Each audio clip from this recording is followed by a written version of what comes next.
Formula One fans, another sensational scandal just exploded.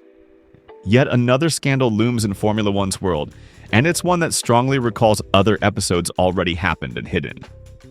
I repeat, by now in my recent videos, there's almost always a behind-the-scenes story that doesn't emerge in current Formula One. We saw it with the Mini DRS affair where the FIA managed to hold back, gifting the championship to McLaren in 2024. But history repeats itself because whoever hides dust under the carpet only makes things dirtier. So here we are facing the new skid block scandal.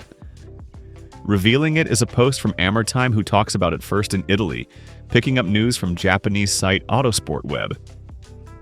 Shadows on some teams, skid blocks in the crosshairs. Basically, what happened? It happened that during Brazil's sprint race, so we're told, but probably this was in the air for quite some time, they noticed that Joe Bauer, the FIA delegate, the one who has responsibility for Formula One checks, reportedly was struck by the quantity of sparks being produced by some cars. He reportedly intervened after the sprint ended, before Formula One championship qualifying, to block some systems that would bring heat to Formula One's skid blocks, allowing thermal expansion, therefore volume increase of the skid block itself. And with this allowing cars to hit the ground easily without the system realizing it. Skid blocks are those titanium plates placed precisely at the attachment points of skid block fixing on the car's floor. If I clearly increase these skid blocks' volume, I increase their height and manage to make the car hit the ground without the plank realizing it. Bringing this effect through using a heat source connected with the skid itself is a clearly irregular procedure. We have the plank, which is a wooden board. In quotes, it's a composite material. It's much more complicated than that. There are also skid blocks, which are nothing but instruments inserted inside the plank, serving to protect to safeguard its thickness, which by regulation must be 10 millimeters, but also to act as cushion and guarantee the plank's own measurement, which cannot be worn more than 1 millimeter, with a tolerance of 1/5 millimeter. What would Formula One teams have done? They reportedly installed a device that accumulates heat in the skid block area, which, as consequence of thermal expansion, would expand downward. And touching the asphalt would be capable of protecting the plank, protecting its wear, and therefore guaranteeing full legality of the component. So that the Federation, once it measures the plank's thickness, wouldn't detect anything anomalous. How did Joe Bauer notice? Almost everyone in Brazil noticed very strange things. Not only cars beyond historical exclusions, but we noticed rather particular performances. Could it depend on the fact it was a sprint race? Therefore, only one free practice session? Many more uncertainties? Impossibility to work on cars in depth? Joe Bauer, after the sprint race, noticing something strange, reportedly realized something anomalous. And before Q1, he reportedly caught many cars, therefore many different teams.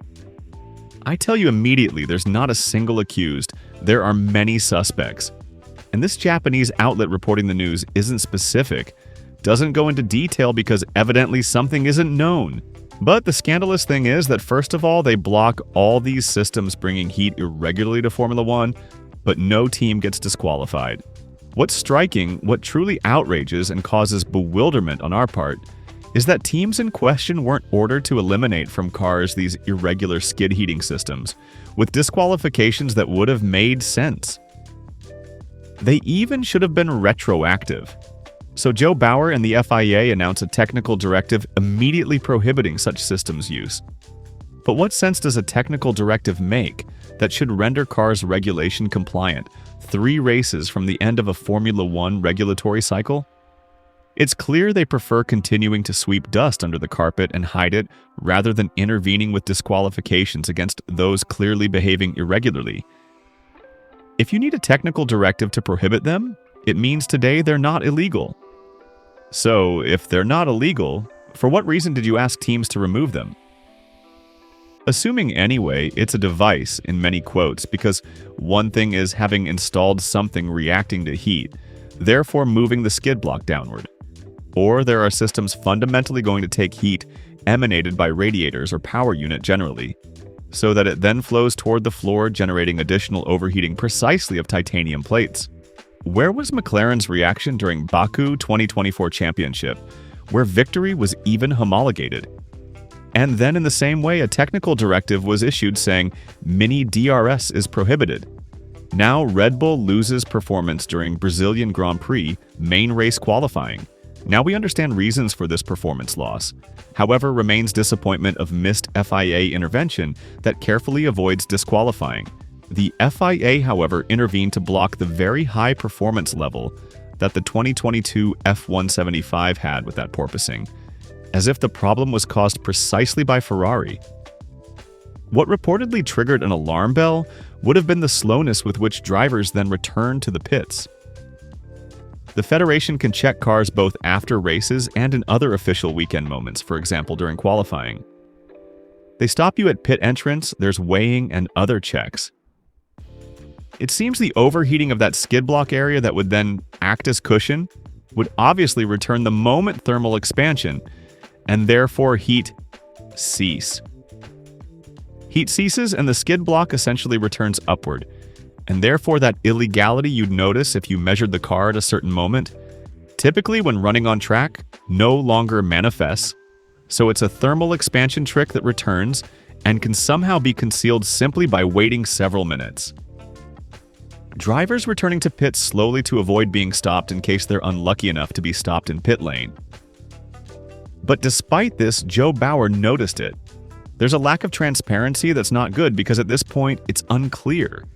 Let's take the operation type with a grain of salt and therefore reach the point, namely, team's necessity not to wear the plank. We know perfectly well technicians work on those gray areas, precisely unregulated, allowing you to do some types of tricks. But I repeat, I'm very angry with the Federation.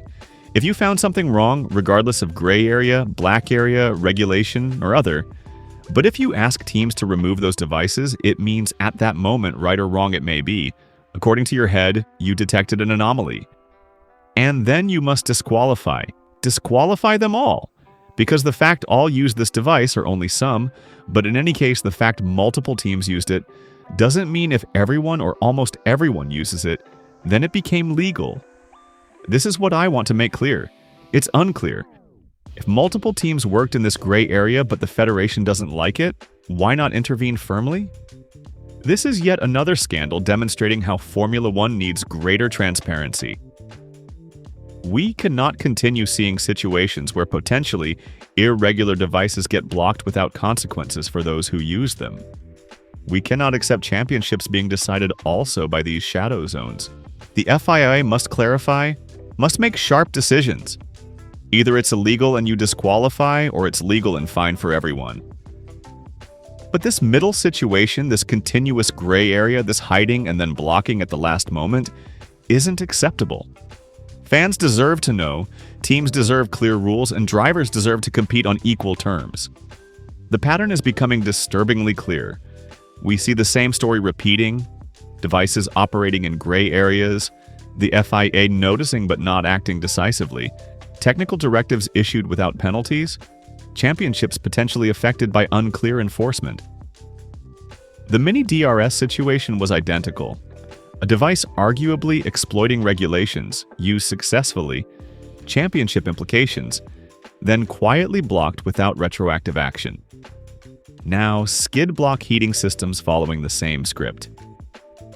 How many more times will this happen? What makes this particularly egregious is the timing. 3 races from season's end, after these systems potentially influenced an entire championship battle, suddenly they're prohibited. But no penalties, no disqualifications, no acknowledgement that rules may have been bent for months. Joe Bauer's intervention after noticing excessive sparking shows the FIA can identify problems when they want to. The question is why they don't act decisively when they do. If something is wrong enough to require immediate prohibition, surely it's wrong enough to have been wrong all along. The slow pit returns reportedly used to allow skid blocks cooling and returning to normal height before checks perfectly illustrates the problem. Teams found a loophole not just in regulations but in enforcement procedures themselves, and when caught, they face no consequences. Multiple teams reportedly involved suggest this wasn't one team's clever innovation but widespread practice throughout the paddock. Which raises even more questions. How long has this been happening? How much has it affected results? Which teams benefited most? The thermal expansion principle is ingenious from engineering perspective. Heat causes titanium to expand, lowering the skid block, allowing the car to run lower, generating more downforce, all while technical checks show legal plank wear because the expansion reverses after cooling. Brilliant, but clearly against regulation spirit. What's particularly frustrating is the FIA's inconsistency. They aggressively policed Ferrari's porpoising solutions in 2022, issuing mid-season regulation changes that hurt Ferrari's performance. Yet here, with multiple teams potentially exploiting thermal expansion for months, they issue a quiet technical directive without penalties. This double standard erodes trust in the sport. Fans, teams, drivers, everyone deserves consistent enforcement. If regulations are sacred enough to change mid-season when one team excels, they're sacred enough to enforce with disqualifications when multiple teams cheat. The argument that it's a gray area doesn't hold water. If the FIA asked teams to remove these systems before issuing a technical directive, they clearly considered them problematic. Gray area or not, if you're ordered to remove something, that's de facto acknowledgement of illegality. And let's be clear about what this means. If these systems provided significant performance advantage and multiple championship contending teams use them, then championship results may have been influenced by illegal devices. That's not a gray area, that's a crisis. The solution is simple: transparency and consistent enforcement. When the FIA finds problematic devices, investigate thoroughly, determine legality clearly, and if illegal, disqualify accordingly. No quiet fixes, no technical directives without penalties, no sweeping under carpets.